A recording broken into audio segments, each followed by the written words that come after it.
Let's take a look. I told you last week I wanted to really hit, we did chapter 5. I really wanted to hit chapter 5, verse 31 with chapter 6. And the Hebrew or the Aramaic version of this and the Greek version both have chapter 5, verse 31 as being chapter 6, verse 1. They go nicely together. But let's go ahead and read this anyway. Chapter 5, verse 31. If you recall, in chapter 5, Belshazzar, who was the co-regent with his father Nabonidus of Babylon, he was killed. And Babylon was, the city itself fell to the Medo-Persians under the generalship of a man named Cyrus. Okay? So this is talking about the next leader after Belshazzar. It says in verse 31, "So Darius the Mede received the kingdom at about the age of 62. It seemed good to Darius to appoint 120 satraps over the kingdom, that they would be in charge of the whole kingdom." And this seems like a really weird section. Why are we stopping here? We're just going to look at these two verses. Really, we want to look at Darius the Mede. So we're dealing with something that it's been a great debate in the last 100 or so years. Okay? Who is this Darius the Mede? You know, it is vitally important that we can defend our faith through history as well as other means. It is vitally important. So when we get to the bottom of questions like this, it sounds trivial and who cares who Darius the Mede is? Let's just read on. Because if there is no Darius the Mede, then maybe Daniel isn't supposed to be in God's Word, or maybe Daniel isn't God's Word. So we have to be able to defend this, because this is where people will attack. This Darius the Mede person is where people will attack the Bible and will attack the historicity of the book of Daniel. So it is important that we identify who Darius the Mede is. But how on earth can we do that? Well, you've got to look at historical sources. You have to. It's boring. Or is it, Joe? Fry? Yeah. Joe likes it. So, a year or two ago, I downloaded, I don't have my Kindle with me. It's over there in my backpack. I feel so lost. Just kidding.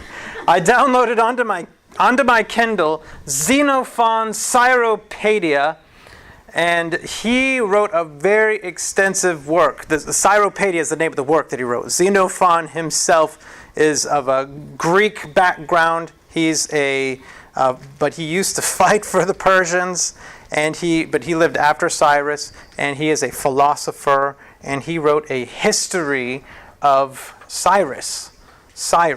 He wrote a great history on him with a whole lot of detail that he no doubt learned from the Persians themselves. Okay? So Xenophon wrote about him. This guy Berosus, the Chaldean, and let me say that Xenophon was not a Jew, and he certainly wasn't a Christian, because he lived like 400 years before that. Okay? And Berosus, the pagan historian of Chaldea, and Asclepius, however you want to say his name, he is a playwright for the Greeks. And these three agree with one another about the information that I'm going to provide you with. Okay? But we have a problem with ancient history, because these aren't the only sources we have. These all are in agreement. And in fact, Josephus is also in agreement with Xenophon, and Daniel appears. I'm going to use the word appears, because I don't want to be completely dogmatic about the conclusion that I've discovered. And I'm not the only one that's discovered it. Many people have said this in the past. So I could be wrong, but I am I'm pretty much convinced that this is correct, what I'm going to teach you. But Herodotus also wrote about Persia. In his histories, he chose one of the stories that he wanted to share. It was the one that he thought was most likely. He was not an eyewitness. Xenophon was not an eyewitness. Herodotus is also a Greek. Xenophon was not an eyewitness. Berosus was not an eyewitness. None of these people were eyewitnesses. So we're dealing with sources that attest to something that happened in history, but these two don't agree with each other. Okay? I am going to be giving you Xenophon's account. Xenophon's account, which agrees with Berosus, which agrees with Aeschylus. How would you say it, Dylan? Aeschylus. Okay, Aeschylus. Did it. All right. Aeschylus, Josephus, and Daniel all appear to be saying this, whereas Herodotus says something else, and Herodotus happens to be the one that most people accept. Okay? But there's multiple sources saying one thing, and one source saying another. So I'm going to be giving you this account. Okay? You need to understand this. Media and Persia are together. They are working together. Their families the royal families are intermarried with one another. And Media, though, is more prominent than Persia at this time. And we're going to go back to the time of the Babylonian Empire. Remember Nebuchadnezzar? Well, we're past Nebuchadnezzar and we're back to Belshazzar and Nabonidus, his father. Okay? Media and Persia are together, but Media is more powerful. They're not enemies, they're family. And we often refer to them as Medo-Persia. Okay? Medo-Persia. The king of Media, they both have their own king. The king of Media was this man named Cyaxares II. He had no male heir. He has an incredibly beautiful daughter, apparently. I couldn't find any pictures of her, or him, for that matter. But Cyaxares is king of Media, and Cambyses the first is king of Persia, and his son Cyrus is the heir to the throne. Xenophon, go read Cyropedia, the whole thing, and you will see all of this. I've done it. It's a good read. It's a lot of good information in there. So Cyrus is his heir, but Cyaxares has a problem. He has no male heir. This always creates a problem when you have kings. We don't have that problem because we have presidents. But they have these problems of succession. So Cyaxares II appoints Cyrus as the general over the armies of Media and Persia and all their whole alliance. He appoints Cyrus. He himself appoints. Why would Cyaxares appoint him and not Cambyses? I know it's a lot of weird names. I know. Medes were more prominent. Because the Medes are more prominent. Cyaxares is the one that's in charge. And he and Cambyses are actually brother-in-laws. And they're really tight. They like each other quite a bit. Okay? So Cyrus, the son of Cambyses, Cyrus the son, the Persian, is the one who's going to be the general. And they're going to fight against the Babylonian Empire because the Babylonian Empire had been picking a fight with them and had been courting all of the nations around them to say, hey, we need to go attack, or you all need to go attack Media and Persia because they are like family, and if they combine their forces, then they're going to come attack you. Well, Medo-Persia flipped the script and got a bunch of those nations to join with them and overthrew the Babylonian Empire. So here's kind of a picture before the fall of Babylon. Media is up here and Persia is down here. Okay, Media and Persia, they're together and they're fighting together. All right, hopefully that makes sense. So Cyrus is and his commanders, he also appoints commanders under him. He's the one that defeats the Babylonian Empire. He's the one that leads them to victory. Do you think that made him pretty popular in Media and Persia? Yeah, and the whole world over, because he's not done. So Cyrus actually makes a palace in the city of Babylon for the Median king, Cyaxares II. And he goes up there after he defeats Babylon. He goes and visits Cyaxares II and says, my king, I have made you a palace in Babylon for you to stay in. Cyrus is not king yet. So much misunderstanding. People think that he's a king when he defeats Babylon. He's not a king yet. But after Babylon was defeated, Cyaxares gave his daughter in marriage, his beautiful daughter in marriage, to Cyrus. And for her dowry, the kingdom of Media. What does that mean? He just declared, Cyrus, you are my heir. you're going to marry my daughter. Everybody in Media is going to be happy with that because it's still Cyaxares' family. And Cyrus is also family. He's the grandson of Cyaxares' father.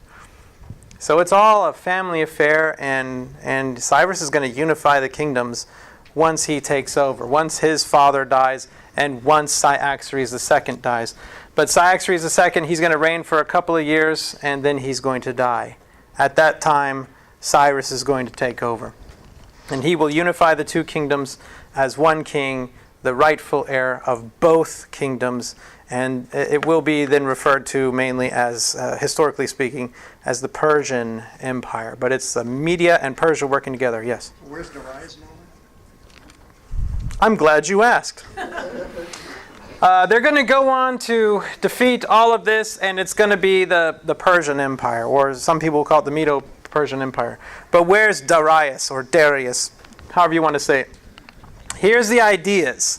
I'm going to present you the possibilities of who Darius is. Some people say that Darius is another name for Cyrus. Well, it's Darius the Mede. It says so in verse 31. So Darius the Mede. Well, we have a problem. Cyrus was the heir to the throne of Persia. Cyrus is a Persian.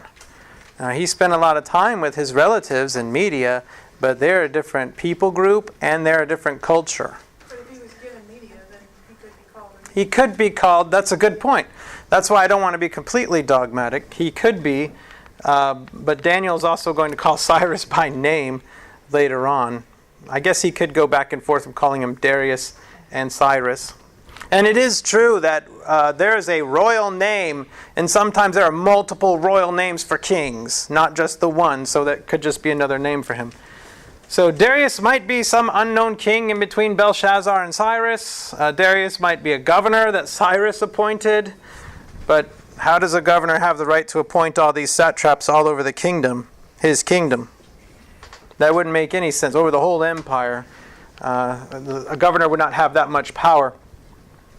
Some say Darius refers to the later Darius, Darius I, who ruled after Cyrus's death. But Darius I was also a Persian. And this is after it's all the Persian Empire, no longer Media. Darius, now here's a good piece of archaeology that was discovered in inscriptions at Persepolis, which is over in the area of Persia and Media. Darius was a title. Darius. Darius means the Lord King. And this is incredibly helpful, especially if you think in terms of who had the real kingship between these two kingdoms that are coming together. Well, which one of the two kings is the Darius? It would be Cyaxares the Mede. Cyaxares the Mede is the Darius. Okay? It'd be like saying, who's the Caesar now? Right? Or who's the Pharaoh? Are they all named Pharaoh? No. Is it okay to call them Pharaoh if you're talking about any Pharaoh? Yeah. So are they all named Darius? Well, if they're the Darius, they're the Darius. Okay. So Cyaxares II is Darius the Mede. Okay. Cambyses was the king of Persia, but he was not the Darius because he was below Cyaxares. Cyrus was the general and heir to the throne of Persia and Media at this time in chapter 6. Cyrus is still just the general, but he's also going to be the heir. Darius the Mede is going to be mentioned in chapter 5 at the end, chapter 6, chapter 9, and chapter 11. So we're going to see him a little bit, but we never really see him lasting very long. It's usually in the first year of Darius the Mede, because he's not going to live for very long. The Darius will die. Cyrus himself will become the Darius, but since he is the sole king and there's no other king who might be like a co-leader, there's really no need to call him Darius for a distinction. So you said... But he would be. Cyrus built this palace, but did he ever come there? Yeah. So he did come. Yeah. Cyaxares II would go there, but he wouldn't spend the whole year there. So during that, he would still be... It was 2 years, 2 more years, and then he died. Mm-hmm. So was he the one who was coming in, like the active ruler in that area? He's the active ruler until his death. Yeah. And he will be giving issuing instructions to Cyrus for Cyrus to carry out. I know this is a whole lot of background, but I think it's important to spend time on this sort of thing so that you all know how solid the biblical account is. This is the book of Daniel, which is one of the many books that are in the collection that we call the Bible. Okay? Do you know the age or approximate age of Cyrus at about that time? I mean, is it something that's established? I know we've been talking about birthdays. You don't have to ask everybody's age. No, I mean, because it clearly says he was that Darius was 60. Xenophon has Cyrus as being much younger than Cyaxares. And so Darius, or Cyaxares II, who's Darius, we get his age of 62. Cyrus is going to be younger than that. Maybe he's in his 40s. That's what I was more just I believe that, didn't Herodotus have them as almost the same age? When you read Herodotus, you can kind of extrapolate his age from the early accounts of his life going forward, but I don't know what it is right offhand. But he and Cyaxares II and Cambyses I, so the king of Media and the king of Persia, are contemporaries with one another. They're brother-in-laws. So they're close to the same age. And Cyrus is going to be the next generation. Yeah. So, are you saying Yeah. that technically Cyaxares II and Cyrus, after Cyaxares II dies, they're both Darius? Well, they would both be the Darius, yeah. So as But you it would read be more fitting to say Darius the Mede, because Media was more prominent than Persia in the beginning. So I think Daniel makes this distinction here on purpose. So, but we don't get the name Cyaxares II. All we get is Darius the Mede. Here's some pictures of them.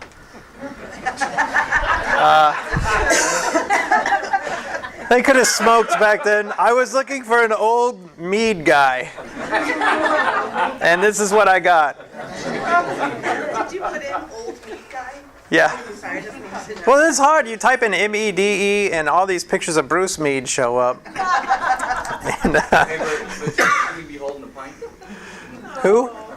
Pint. Of Meade. Very good. Did he have a longer beard?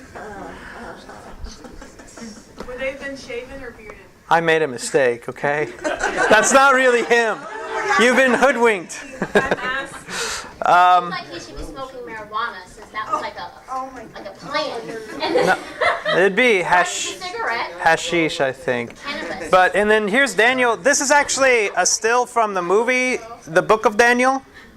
About the beards, I don't know. But I don't recall. I know that Xenophon dealt with it. One of the Medes or the Persians were clean-shaven, more clean-shaven. But there's a pretty good movie, The Book of Daniel. It's a pretty decent movie about the Book of Daniel. But this is the actor that played Daniel in the Book of Daniel. And that's just before he meets Cyrus. Is it correct? A lot more than Noah. Russell Crowe's Noah and the Rock Giants. Probably better than Noah and the Rock Giants. That's a good band name.